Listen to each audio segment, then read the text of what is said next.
이 사람도 벙어리 맞아 이러는 거예요. 근데 여기서 기적이 일어나요. 운전기사가 벙어리 맞다고 말해주는 거예요. 동생 이름이 나오는 거예요. 이름 김철수였는데 중국말로 김철수 나와 이러는 거예요. 이 사람 벙어리다 이랬어. 뒤에서 갑자기 굉장히 이상한 소리가 나는 거예요. 저희 엄마가 진짜 벙어리 흉내를 내면서 장애인 흉내를 내면서 나오는 거예요. 엄마 자리에서. 이 사람도 우리 일행이고 벙어리야 이랬어요. 그래서 나는 이 사람들을 데리고 지금 쿤민까지 가는 일행이고 내가 가이드를 하는 사람이다 이랬죠. 그랬더니 그 경찰이 한참 보더니 근데 이 버스에 벙어리가 왜 이렇게 많아? 한국 비자를 받아서 가자. 근데 비자가 안 나오잖아요. 문제는 그때 지금은 모르겠는데 그때 당시는 한국 비자 받으려면 정말 한국에서 누가 초청을 하거나 아니면 제가 중국에 재산이 있어야 돼요. 중국에서 한국 오기 쉽지 않아요. 돈 액수 찍어줘야 돼. 네, 부동산 소유한 게 있어야 비자가 나오죠. 근데 어떻게 들어갈까? 그게 이제 문제였지 않습니까? 그렇죠. 근데 세계 지도를 딱 보고 있던 현서 씨가 딱 바닥을 치면서 바로 이거다! 라고 결심을 한 것이 있습니다. 자, 한국으로 들어가기 위한 루트를 이렇게 짠 거예요. 일단 상하이에서 일단 최종 목적지는 태국 방콕이에요. 근데 상하이에서 경유지로 인천을 택한 다음에 방콕 갔다가 다시 인천 갔다가 상하이로 가는 티켓을 끊은 거예요. 굉장히 독특한 태국 루트가 나온 거예요. 이게 사실은 이런 티켓이 있긴 있어요. 이런 확실히 이제 한 특이하다. 4시간이나 5시간까지 가는 거리를 뭐 12시간이나 16시간 걸쳐서 이제 가게 되는 티켓 가격은 싼 건 알겠는데 있어요. 이거 출국할 때 괜찮았습니까? 이거 아무래도 의심할 것 같은데 그래도. 그러니까 제 능력은 절대 비자가 안 나오고 그래서 생각해냈던 게 태국 비자를 받아서 인천공항 경유하는 비행기 티켓 그래서 저는 일단은 한국 테리토리만 밟으면 되는 거잖아요. 그렇지. 굳이 그 이미그레이션 통과할 필요가 없는 거예요. 이걸 제가 이용을 했던 거예요. 비상해. 근데 대신에 이게 상해 포동공항에서 이 루트가 통과가 되는지를 알아야 되잖아요. 그래서 포동공항에 전화를 해요. 나는 조선족 국적인데 지금 인천을 경유한 방콕이 목적이다. 내가 궁금한 거는 이렇게 포동공항에서 이걸 허락을 해주냐, 그렇게 출국할 때 도장 스탬프를 찍어주냐, 아니면 이게 법적으로 불가능한 거냐, 이걸 또 물어봤어. 그랬더니 거기서 법적으로 불가능하지는 않은데 대신에 당신이 우리 이미그레이션을 설득을 잘해야 된대요. 이 말도 안 되는 루트를 왜 이렇게 굳이 가야 되는지. 그리고 조선족은 좀 민감해요. 한국 갔다가 도망치는 사람들이 많기 때문에 조선족 신분이라서 이걸 우리를 설득을 해야만이 가능한 겁니다. 이 답을 들은 거예요. 그러니까 불가능하지는 않다는 걸 들었잖아요. 아싸. 그러면 제가 중국에 갖고 있던 모든 합법적인 서류, 뭐 중국 후커벌, 상해, 운전면허증, 상해는 또 상해 거주증이란 게 따로 있어요. 상해 거주증, 중국 그 신분증, 그다음에 또 중국은 대만 갈 때 그런 게 있어요. 대만 통행증, 대만 여권이 따로 있거든요. 대박이다. 그 5개를 다 끌어안고 제가 상해 푸둥공항을 나간 거예요. 증명서는 다 가지고. 다 안고 합법적인 서류를 안고 나는 탈북자가 아니야. 나는 이걸 말하고 싶었던 거죠. 근데 생각외로 너무 서류를 완벽한 걸 갖고 나가니까 공항에서 그냥 몇 마디 말 안 시키고 그냥 내보내는 거예요. 이 정도까지 주고. 완벽하게 갖고 갔으니까. 중국말도 잘하지. 달라. 그 상해 거주증까지 있는 사람이잖아요. 상해 대도시 거주하는 사람인데. 그래서 게이트 앞에서 비행기 탑승 시간을 기다리는데 이건 경험한 사람들만이 알 수 있어요. 1시간 남았던 것 같은데 그 기다리는 시간이 매분 매 초가 너무 긴장한 거예요. 그럼요. 그게 왜냐면 그 앉아있는 동안에 공항 경찰이 와서 나를 끌고 갈까 봐. 그렇지. 그다음에 또 비행기에 드디어 탔는데도 중국 공안이 우리가 잘못 너를 오판해서 넌 북한 사람이잖아 막 이렇게 끌고 나갈까 봐. 늘 그 문이 닫히는 거에 대한 그 집착을 해요. 혹시 그거 아세요? 비행기 문이 닫힐 때 마지막에 멘트가 나와요. The door is closing 이런 멘트가 나와요. 저는 그걸 신경을 하도 써서 그 멘트가 나와야 제가 안심을 하고. 그게 편해지는 거야? 네, 그래야 비행기 문이 닫혀야 못 들어오잖아요, 중국 경찰이. 그래서 그 문 쪽만 그냥 응시를 하죠.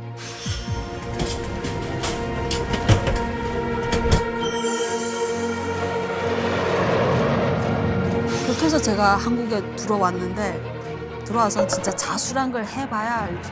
그것도 경험이 없다 보니까.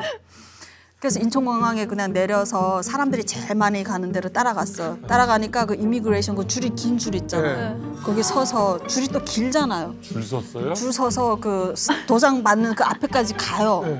그러면 저 공화국에서 왔습니다 이야기하면은 거기 줄 선 사람들이 저를 다 동물원의 원숭이처럼 쳐다볼 것 같아요. 그 긴장해서 또 다시 맨 뒤로 또 가.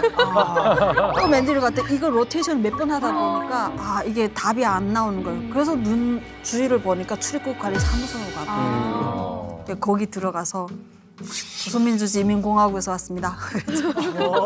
딱 그 용어로. 딱 그렇게 해서 그랬더니 이게 그 아저씨 공항 직원이 그분이 나오셔서 대한민국으로 오시느라고 수고하셨습니다. 바로 응대를. 그러면서 여기 앉아서 기다리시면 저희가 국정원 직원을 모시고 오겠습니다. 이러더라고요. 2008년도. 2008년도. 네, 제가 2008년 1월 4일에 한국에 도착했어요. 그런데 보세요. 단 2시간 만에 한국까지 무사히 도착을 했잖아요. 그래서 조선공화국에서 왔습니다. 한국으로 귀화하고 싶습니다라고 밝혔고 순탄하게 아주 빨리 한국 땅을 밟은 것처럼 보였는데 공항 출입국 관리 사무소에서 예상치 못한 큰 난관이 지금부터 현서 씨에게 펼쳐진다고 합니다. 난관? 자, 국정원 직원이 왔는데 아니 다 왔잖아요. 이제. 그러니까 끝난 거 아니에요? 뭐라고 물어봤습니까? 그러니까 그때 알았어. 공항에는 상주하는 국정원 직원이 또 따로 있더라고요. 상주 국정원 직원과 공항 관계자 이렇게 모두 3명이 나온 거예요. 양복 입은 남자들이 3명이 나오더니 이렇게 휴대용 레이저인가 봐요. 되게 작아요. 그래갖고 제가 갖고 온 서류들을 다 레이저로 스캔을 하더라고요. 다 보더니 자기네끼리 그 눈치를 이런 눈치. 다 진짜잖아. 다 진짜. 이게 위조면은 이해가 되는데 너무 원본을 다 진짜 서류를 갖고 온 거예요. 탈북민인 걸 안 믿었구나. 네. 그러니까 눈치가 야 탈북자 아니야 이거였죠. 그러니까 그 사람은 제가 중국 조선족이 한국 국적을 취득하기 위해서 탈북자 신분을 위장해서 들어온 중국 사람. 한적도 많이 오고. 한적도 많이 오고. 네. 그러네. 안 믿었구나. 그런 사람도 있구나. 네. 너무 완벽해서. 그 오해를 받고 나서 그 사람들이 처음에는 친절하게 이야기하더라고.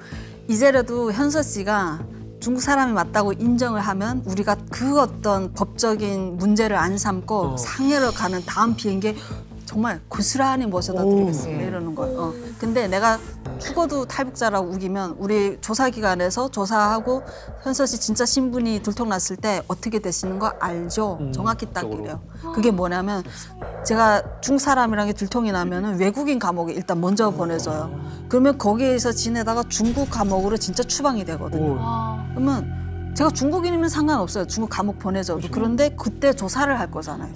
거기서 조사를 하다 보면 제 진짜 신분이 들통이 나죠. 그러면 그때 진짜 저는 북송이 되는 거예요. 이건 심각한 문제인 거예요. 심각하죠. 한국까지.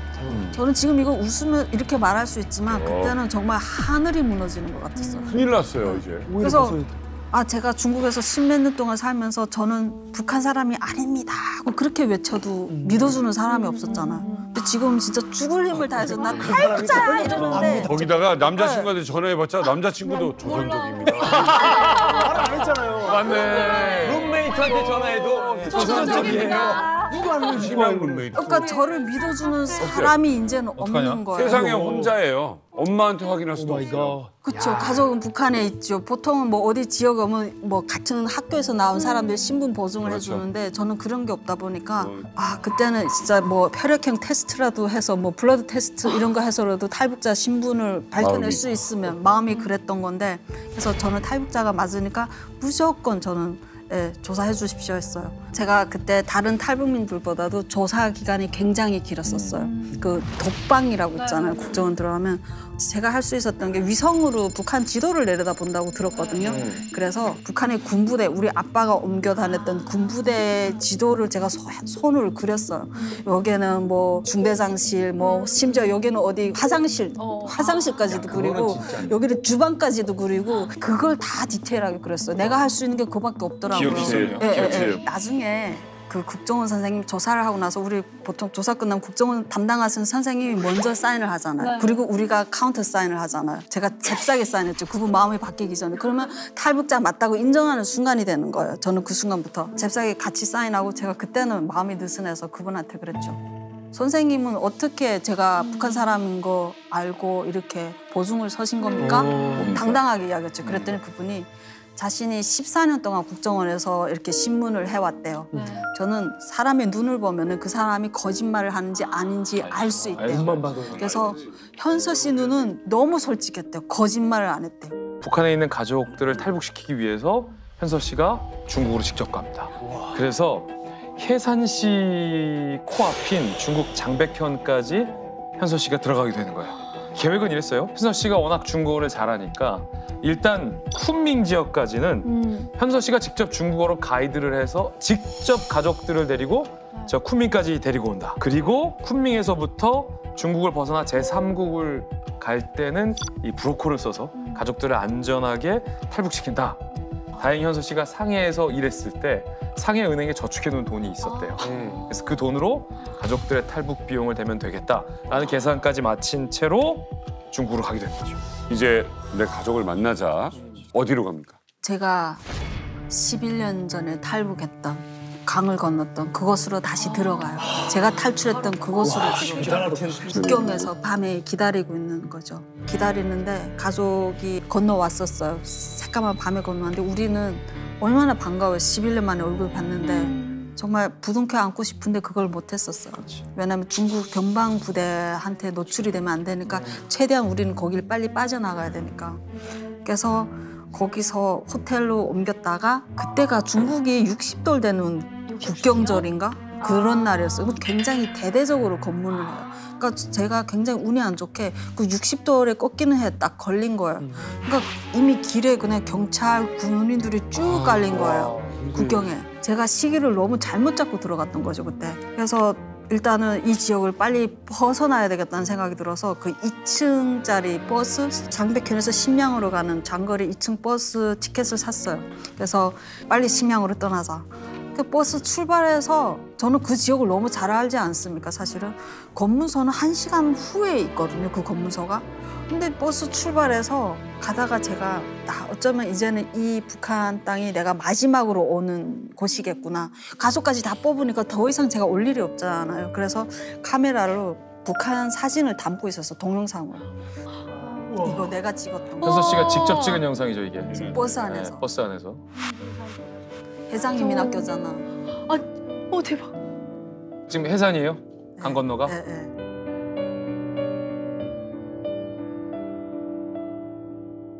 쭉 이렇게 찍다가 한 5분 안 됐을 때 갑자기 버스가 서는 거야. 버스 멈추는 거예요? 안 돼. 뭐지? 쓸만한 데가 아니야. 있겠다,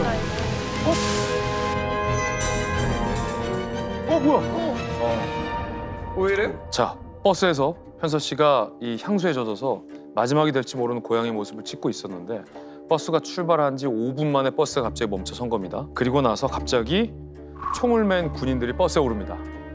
승객들 얼굴 하나하나를 뜯어보기 시작하는 거예요. 뭔가 좀 불길한 예감이 현서 씨에게 든 거죠. 때마침 중국 건국 60주년 기념일을 맞았던 터라 평소보다 경비가 삼엄했던 겁니다. 그래서 제가 창밖을 내다봤죠. 버스가 설 도로가 아닌데 여기가 보니까 그건 경찰이 아니고 중국 변방 군인들이 외지로 나가는 도로를 군용 지프로 다 차단을 했더라고요. 차단을 하고 임시 검문에 들어간 거예요. 이게 군용 차들이 여러 대 있고 군인들이 무기 들고 쫙 서 있고 한 명이 버스에 탄 거예요. 이렇게 무장을 하고 총을 메고 올라와서 개개인당 눈을 맞춰요. 약간 느낌이 쎄하면 거기 가서 조사를 하려고 했던 것 같아요. 엄마랑 동생이 문제네. 근데 문제는 그때 제가 깨달았어요.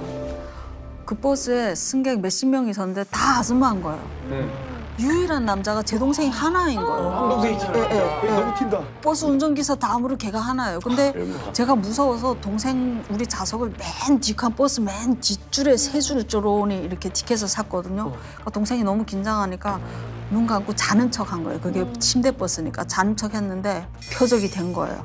제가 느끼잖아요. 그 군인이 다른 데도 안 봐요. 딱 제 동생만 응시해서 보면서 저 버스 앞에서부터 한 발자국 한 발자국 한 발자국 들어오는데 사람이 너무 긴장하면 있잖아요. 뇌가 안 돌아가요, 제가. 네. 뇌가 안 돌아가고 몸이 얼어버려요. 맞아요. 그러니까 내가 그 순간에 뭔가를 해야 하는데 뭘 해야 될지 모르겠는 거예요. 나 어떡하지? 이거 어떻게 모면하지? 아이디어가 안 떠오르는 거예요. 너무 그냥 멘탈이 나간 거예요, 제가.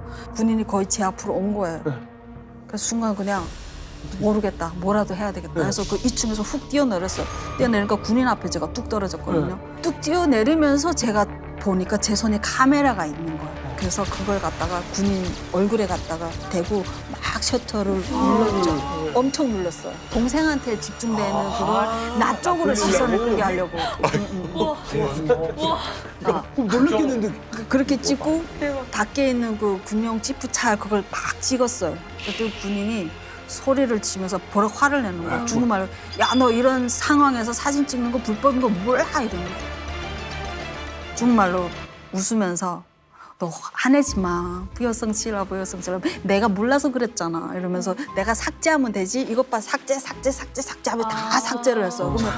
그러면 온몸으로 제가 진짜 연기를 쇼를 한 거예요. 그때.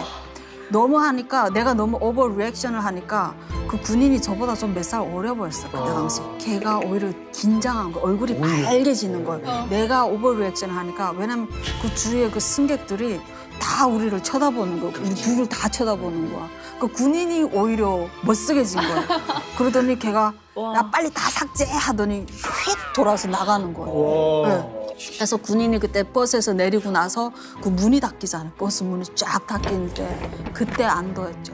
문이 또 닫혔잖아. 아 그러네. 문이 닫혔잖아.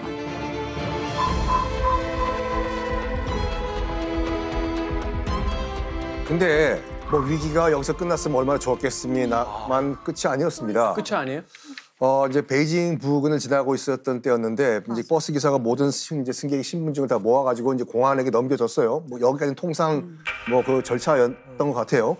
그런데 공안이 신분증 다발을 들고 버스에 또 올라타는 겁니다. 그러면서 차 잠깐 세우라고 차 갓길에 대 라는 명령을 내려요. 그런 다음에 대대적인 이제 신문에 들어갑니다. 가족들 신분증이 누구한테 빌린 거잖아 지금요. 근데 또 문제는 또 중국어도 하나도 모르는 상황에서 이 공안이 신분증에 적혀있는 사람들 이름을 다 하나씩 호명을 해요. 이름 뭐냐, 주소 뭐냐, 여행 목적은 뭐냐.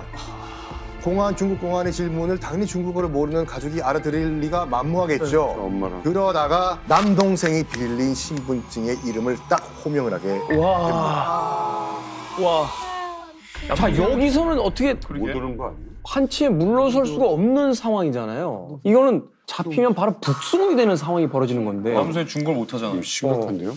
그때 북송당하면 왜냐면 제가 한국 여권이 있었어요. 제 몸에. 여권이 있으면 저희 같이 잡히면은 한국 기도가 되고 한 가족인가 하면 우리는 무조건 총살이에요. 북한 가면 무조건 총살이에요. 그때는 동생 이름이 나오는 거예요. 이름 김철수였는데 중국말로 김철수 나와 이러는 거예요. 근데 첫 번째 불러도 또 두 번째 불렀는데도 동생이 나갈 수가 없잖아요. 세 번째까지 부른 거예요. 우리 못 나갔어요. 그러니까 화를 내려고 하는 거예요. 그래서 그때 이게 내가 피할 수가 없겠다. 그래서 우리 같이 나가자 하고서 성민이 손을 잡고 앞으로 나갔어요. 그 경찰한테 나가서 제가 뭐라고 했냐면 이 사람 벙어리다 이랬어. 왜냐면 말을 시킬 거니까 이게 말을 못 하잖아요. 저희 가족이. 제가 쓸 수 있는 유일한 방법은 벙어리밖에 없는 거예요. 이 사람 벙어리다 이랬죠. 그랬더니 벙어리 맞아? 이렇게 된 거예요. 그래서 거기서 한참 신경질을 하는데 뒤에서 갑자기 굉장히 이상한 소리가 나는 거예요. 뒤에서, 제 뒤에서. 그래서 모든 사람들이 제 뒤쪽을 다 보는 거예요. 그때 보니까 저희 엄마가 진짜 벙어리 흉내를 내면서 장애인 흉내를 내면서 나오는 거예요. 엄마 자리에서. 그 경찰이 저건 또 뭐야 이러는 거예요. 그래서 이 사람도 우리 일행이고 벙어리야 이랬어요. 그래서 나는 이 사람들을 데리고 지금 쿤민까지 가는 일행이고 내가 가이드를 하는 사람이다 이랬죠. 그랬더니 그 경찰이 한참 보더니 근데 이 버스에 벙어리가 왜 이렇게 많아? 이러는 거예요. 네. 갑자기 왜 이렇게 벙어리가 많아졌어? 이러는 거예요. 근데 안 믿는 눈치인 거예요. 그런데 그 운전기사한테 물어보는 거예요. 이 사람도 벙어리 맞아? 이러는 거예요. 근데 여기서 기적이 일어나요. 운전기사가 벙어리 맞다고 말해주는 거예요. 그래갖고 그 경찰이 돌아서서 내려가는데 그 경찰이 내려가면서도 찜찜했나 봐요. 그런데 뒤로 돌았다가 뒷걸음질하며 가는 거예요. 찜찜한 거예요. 뭔가 이상해 느낌이. 이 사람이 내려가고 나서 버스 문이 또 닫히는 거예요. 그 버스는 바로 출발했고. 그때 제가 정신이 돌아와서 제 자리로 돌아오다가 그 버스에 있는 그 몇십 개의 눈이 일제히 저희를 쳐다보고 있는 거예요. 모든 승객이. 그때 깨달았어요. 아 맞다. 이 사람들은 우리가 봉어리 아니란 거 알잖아. 그렇지 말을 계속 했으니까. 왜냐면 거기 북경 도착하기 전까지 7시간 동안 우리 셋이 북한 말을 그동안 못 들었던 수다를 11년 동안 수다를 7시간을 떨며 봤거든요. 우리가. 그랬는데 그 중에 누구 한 명도 너네 벙어리 아니잖아 라고 말한 사람이 없는 거예요. 진짜 너무 감사. 진짜 얼굴도 모르고 이름도 모르는 그 버스 승객 그분들 너무 감사. 지금도 너무 감사하고 그분들 평생 행복했으면 좋겠어요. 와 진짜 감사. 네.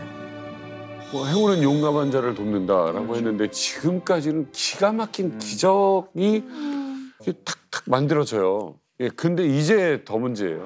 국민. 예, 여기서 이제 라오스 건너고 이 순서가 어렵잖아요.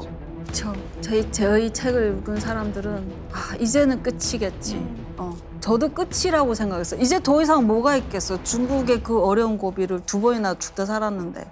근데 이거는 거의 시작에 불과했던 거예요. 그 여정 속에서. 제가 쿤민까지는 도착해서 제가 라오스라는 나라 말을 모르잖아요. 지리도 모르고. 그때는 브로커를 썼어요. 왜냐면 중국이 제일 위험지대니까 중국은 제가 담당을 했고 그때는 브로커를 써서 라오스에 있는 그 비엔티엔이 수도예요. 비엔티엔에 있는 한국 대사관으로 무사히 모셔주세요. 그게 그분한테 부탁했던 거고 그리고 저희 가족을 데리고 그분들은 국경 쪽으로 출발했고 라오스 방향으로 출발했고 저는 쿤밍에서 하룻밤 자고 다음날 아침에 서울로 들어오는 비행기를 탄다고 지금 택시 타고 지금 공항 가는 길이에요. 그런데 그때 뭐야? 공항 앞에 현서 씨가 도착했어요. 이제 우리 가족들은 안전한 브로커로 라오스까지 무사히 가겠구나라고 생각했는데 공항 앞에 도착한 현서 씨한테 따르르릉 전화 한 통이 울립니다. 여보세요? 전화를 한 사람은 다름 아닌 그 브로커예요. 무슨 일이죠? 브로커가 전한 소식은 그야말로 청천벽력과도 같은 소식을 얘기합니다. 분명 브로커가 라오스에 잘 도착했다라고 얘기를 했었거든요. 그래서 절차대로 잘 한국행을 밟을 줄 알았는데 라오스에 도착했다던 가족들이 검문소에서 경찰에 체포됐다라는 소식을 브로커가 전달해 준 거예요. 그런데 더 기가 막힌 건 브로커의 그 다음 말이에요.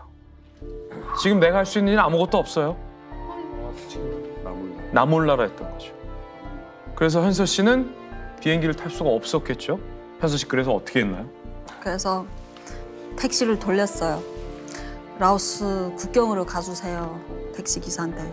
제가 그때 처음 그랬잖아요. 사람이 고도의 스트레스를 받으면 이 몸이 이 살점이 순간에 아파오더라고요. 뼈도 아프고 다 아파요. 진짜 몽둥이로 맨날 며칠 맞은 느낌이에요. 제가 택시 뒷자리에 앉았는데 몸이 그냥 땅으로 쫙 밑에서 누가 끌어당기는 것 같아요. 그래서 이제는 내가 한국 못 들어가고 이게 이수 한 달이면 걸릴 거라고 생각했던 이게 굉장히 오랜 시간이 걸리겠구나. 라오스 국경에 들어갈 때 나는 우리 가족이 어디 잡혔는지도 모르잖아요. 그리고 내가 살아있는 앞으로 제 인생에서 가족을 다시 만날 수 있을지도 모르겠는 거예요. 내가 지금 우리 가족 안 나오겠다는 가족을 설득해서 데리고 나와서 지금 뭐 하는 짓인지 제가 그때는 너무 모르겠는 거예요. 그래서 일단 라오스에 들어갔어요. 제가 들어가서 한 일주일 동안 제가 그 라오스 루앙남타라는 지역이에요. 그러니까 라오스에서 국경에서 제일 가까운 도시 이름이 루앙남타고 루앙남타에서 치앙마이가 제일 가깝더라고요. 동선이. 그 루앙남타에서 지내면서 일주일 동안 가족의 행처를 찾았죠. 그 지역에는 모든 과목을 다 휘젓고 다녔어요. 근데 그래서 일주일 만에 가족이 잡힌 국제 감옥에 잡혔더라고요. 찾았어요? 예. 가족을 찾았고. 아직까지 송환이 안 된 게 다행이다. 그 일주일 만이니까 일주일 만에 찾아서 라오스 이민국에 매일 아침 출근을 했어요. 제가 그들보다 먼저 출근해서 항상 그 땡볕에 마당에 앉아 있었어요. 그러니까 갈 때마다 담배 사들고 갈 때마다 현금을 들고 가면은 그 라오스 이민국 국장이라는 사람이 오늘은 얼마 갖고 왔어? 주머니 꺼내 이러는 거예요. 진짜 그래요. 그래서 주머니 다 털어서 이렇게 돈을 내놔요. 그러면 제일 큰 지폐부터 걔가 몇 장 갖고 가요. 그래도 양심을 이렇게 밥 먹을 돈은 남겨줘요. 그렇게 해서 제가 거의 한 달을 그 짓을 했어요. 한 달을 뇌물을 갖다 바쳤죠. 그러니까 그래도 마음이 동했는지 뇌물을 받는 게 다행이야 이럴 때. 오히려 안 받은 문제예요. 뭔지 알아? 맞아요. 그러니까 안 받으면 이건 더 큰 문제. 차라리 조금씩 받으면 오히려 희망의 끈을 받으면 좀 마음이 편해지지. 한 달이요? 감옥에 면회를 갔어요. 먼저 가족한테 내가 여기 구출하러 왔다. 그러니까 희망을 가지고 포기하지 마라라는 메시지를 전해야 되잖아요. 그 감옥에 갔는데 엄마가 면회 나온 거예요. 저쪽에서. 근데 엄마가 나왔는데 엄마 빨리 오세요 막 이랬죠. 근데 엄마가 한동안 안 오고 거기 서 있는 거예요. 한동안 안 오고 서 있다가 좀 있다 정신이 돌아왔는지 저를 보고 달려오는데 진짜 영화의 한 장면, 그 슬리퍼가 막 일로 가고 저리 날아가고 영화의 한 장면처럼 달려오는 거예요. 와서 와라락 안기면 우는 거예요. 우리 엄마는 그러더라고요. 나는 네가 한국 간 줄 알았고 우리가 여기 잡힌 것도 모르고 우리는 이렇게 다시 북한을 보내지는 줄 알았대요. 근데 면회가 왔다는 이야기를 듣고 이 땅에 우리 면회 올 사람이 없는데 근데 나와보니까 내가 서 있더래요. 근데 우리 엄마는 내가 우리 딸이 너무 그리우니까 허상이 보인다고 생각했나 봐요. 그래서 엄마가 한참 못 오고 거기 서 있었던 거예요. 그런데 그때 이렇게 꼬집어 봤대요. 근데 아프더네. 그래서 아, 내 딸이 맞구나. 그때 그렇게 달려오셨던 거예요. 아니 그렇게 매일 진정성으로 어떻게 보면 이민 구하고 이제 경찰서를 가셨는데 뭐 가족은 구할 수 있었던 건가요? 그래서 한 달 그렇게 고생을 하니까 걔네가 풀어주겠대요. 대신에 몸값을 내놓으라고 하는 거예요. 1인당 US 달러를. 근데 그때 감옥에 우리 엄마 동생 외에 탈북민 3명이 더 잡혀 있더라고요. 모두 5명이 잡혀 있었어요. 그러니까 저는 그 5명을 구출해야 되는 미션이 생긴 거예요. 그때 당시. 5명을 구출해야 되는 입장인데 그 5명 몸값에 비용이 만만치 않은 거. 근데 저는 그때 이미 돈이 없었어요. 그걸 한 달 동안 있으면서 뇌물 주고 에어비앤 비용에 너무 많이 들어간 거예요. 꿀 데도 없어요. 제가 한국에 아는 사람이 없잖아요. 꿀 데도 없고. 이렇게 기회가 이제는 드디어 내가 고생한 기회가 왔는데 내가 가족을 돈이 없어서 구출을 못하는 건가? 그래서 그때 제 얼굴이 굉장히 수심해졌나 봐요. 엄청. 커피숍에 앉아 있었거든요. 근데 어떤 한 외국인이 내 앞에 오더니 아저씨가 영어로 Are you a traveler? 이렇게 물어보는 거예요. 여행 왔니? 네. 너 여행자니? 이러는 거예요. 그래서 딱 머리 쳐들어보니까 나 이미그레이션 통과할 때 제 뒤에 섰던 키 2m 되는 외국인 아저씨 한 명 있었어요. 그 아저씨가 저한테 지금 질문을 하고 있는 거 앞에 서갖고 나중에 들어보니까 보통 관광객은 오래 있어봤자 일주일 있다 떠나는데 이분은 거기서 관광하고 태국 치앙마이까지 다 갔다 다시 돌아왔는데도 제가 그 지역에 그냥 있는 거예요. 그러니까 신기했던 거예요. 얘가 왜 여기 있지? 사주예요, 사주. 그러니까 그때 질문, 너 여행 온 거야? 하고 물어봤던 거예요. 그래서 제가 아니라고 했죠. 근데 제가 그때 영어가 안 됐잖아요. 근데 스마트폰 있기 전이었어요. 그래서 핸드폰 그 사전을 꺼내갖고 North Korean Defector Prison 5명 need money 이렇게 그렇게 해서 딱 보여줬어요. 그다음 그거에 제가 할 수 있었던 게 그랬더니 그분이 그걸 보더니 내가 그 돈 도와줄게. 얼마 가격이 한 600만 원? 500만 원? 1인당 한국돈 100만 원씩 하고 교통비 하고 해서 600만 원 정도를 내라 했는데 갑자기 만난 외국인이 이랬다고요? 네. 이거 혹시라도 안 믿을 수 있는 사람 있겠는데요? 그분이 이제 호주 출신인데 딕 스톨프라는 분이거든요. 저희가 사진을 입수를 했습니다. 바로 이분이에요. 진짜 이름을 알아요, 왜? 네. 어떻게? 인자하게 생기셨어요. 어떡해, 너무 감사하다 진짜. 그때 이분이 은퇴를 하시고 호주 사람인데 은퇴를 하시고 동남아시아 여행을 하다가 저를 부딪히셨던 거예요. 근데 저희 이야기를 듣고 그 감옥에 같이 가주셨어요. 와. 그래서 그 풀려나는 그 동의서에 다 사인을 하고 입금을 다 하고 그 루앙람테에서 비엔티엔 가는 그 차에까지 다 발해주시고 그때 제가 처음으로 있잖아요. 라오스에서 한 달 넘게 있으면서 제 마음이 너무 우울하니까 하늘을 쳐다본 적이 없어요. 그때 하늘 처음 봤어요. 한 달 후에. 라오스 하늘 너무 예쁘더라고요. 그때 처음으로 라오스 하늘이 이렇게 예쁜 걸 내가 이제 알았구나 알았고 중요한 걸 깨달았죠. 천사는 여태까지 진짜 영화나 책에서나 존재하는 줄 알았거든요.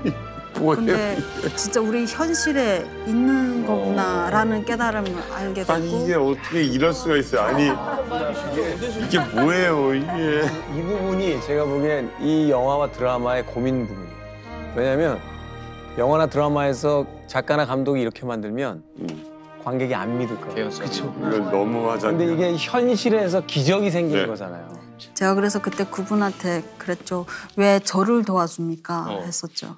그랬더니 그분이 정확히 그러더라고요. 나는 너를 도와주는 게 아니고 북한 사람들을 도와주는 거야. 정확히 그랬었어요. 그래서 저는 그때 세상은 아직도 세상은 살만하구나. 그리고 우리 탈북자 이슈가 국제사회에 알려져야 된다고 제가 그때 깨달았어요. 그러려면 내가 영어를 해야 되잖아요. 그래서 제가 그때부터 서울에 돌아와서 영어에 그렇게 매진을 했던 이유가 그래서 오늘의 이현서가 있었던 것 같아요. 그러다가 어느 날 이분이 먼저 저를 찾아요. 그렇지. 이분이 이 테드 영상이 하도 유명해지다 보니까 제가 낸 뉴스를 본 건 아니고 이분을 찾는다는 광고 뉴스를 본 건 아니고 인터넷에 조그만 배너가 있는데 My Escape from North Korea라는 그 테드 강연이 뜬 거예요. 그래서 나 몇 년 전에 노스코리아 레이리를 도와줬었는데 그 기억이 났던 거예요. 제 기억이 나서 그걸 딱 클릭했는데 첫 화면에 제가 그냥 펑 튀어나왔잖아요. 와 진짜 영광 같다. 소름도 닮아. 야, 이게 그냥 우연히 겹쳐서 결국 이제 애타게 찾던 은희를 찾게 된 건데 당시에요. 이 호주의 한 뉴스 프로그램에서 이 현서 씨가 이 빅과 재회할 수 있도록 만남을 주선을 했었다고 합니다. 당시 생방송으로 중계가 됐다는데 두 사람의 만남 제가 그 당시에 영상 또 영상 있어요? 대박이다. 생방송으로.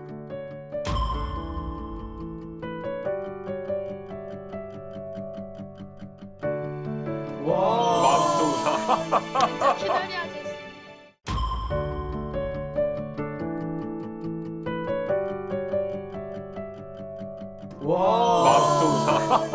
진짜 기다려 아저씨. I can recognize your face. 이거 진짜 눈물 난다. 할아버지 너무 싫다. 야, 이네 진짜 있었다. Got a famous person sitting next to me. Can't explain the feeling, can't explain with any words, but yeah, it was really amazing. 야, 그때는 영어를 못했는데 이제 대화가 되잖아요. 당신 때문에 영어를 배웠다고 얘기할 수 있겠네. 야. He said, I'm not the hero, but Going a little bit too far. I said, this is a really hero, the modern hero. 영웅 맞아요. 와, 근데 얼굴이 진짜. And a small hand, but sometimes that small hand reaches out to many other hands. 와. And that's just great. You know, you sort of think, okay, good stuff.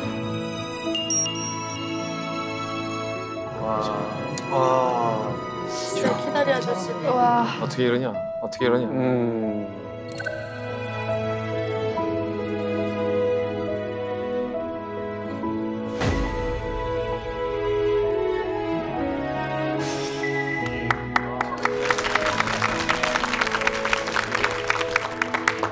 모든 이 이야기, 7개 이름을 가진 저 소녀의 이야기는 저분이 아니었으면 진짜. 이야기가 못 나와요.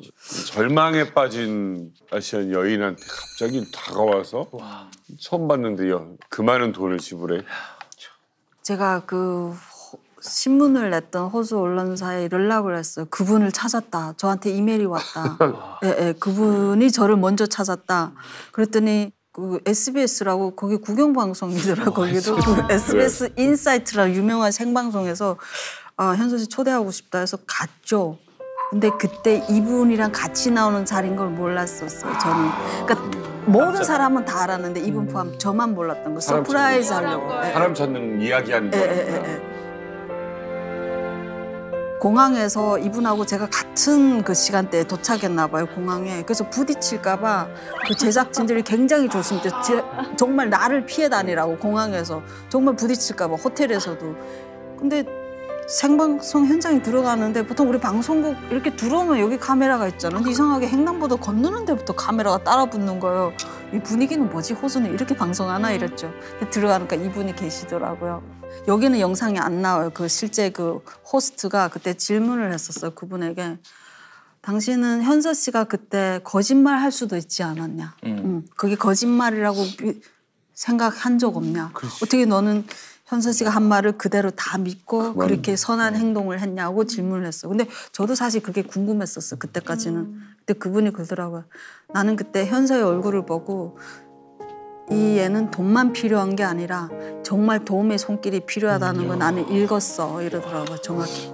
도움이 필요해. 정말 감동적인 이야기 아니에요? 그렇게 기적적인 재회까지 했잖아요. 그런데 현서 씨의 기적은 여기서 끝나는 게 아니에요. 또? 네. 또 있어? 테드 영상 직후에 전 세계 출판사로부터 자서전을 출간하자는 제안이 들어옵니다. 그렇게 2015년에 발간된 책이 7개의 이름을 가진 소녀라는 책이 발간이 되게 된 거고요. 이 책이 나오자마자 반응은 정말 폭발적이었습니다. 뉴욕 타임즈 베스트셀러에 오르면서요. 미국, 유럽, 호주, 뉴질랜드, 인도, 멕시코 등등등 전 세계에서 이 책이 히트하게 됩니다. 그러면서 현서 씨가 이 국가들을 다 누비게 됩니다. 전 세계를 누비면서 이제 북한의 실상과 또 인권에 대해서 많게 강연할 때는 한 달에 10번 이상 강연을 할 정도로 굉장히 유명해진 거죠. What's going on in this country, I think it's a disgrace. The memo was sent to... Okay, thank you very much. We have a very special group of people with us today. These are escapees from North Korea. Mr. President, my name is Hansa Lee, and I'm the author of The Girl with the Seven Names. The Chinese government continued to repatriate North Korean defectors back to North Korea, where torture and imprisonment and the horrifying public executions are standard even today. Mr. President, please help us to stop the repatriations from China and give North Korean people the freedom that they deserve. What we do, and those are amazing stories, and I want to thank you all for being here. It's my honor to have you here. Thank you.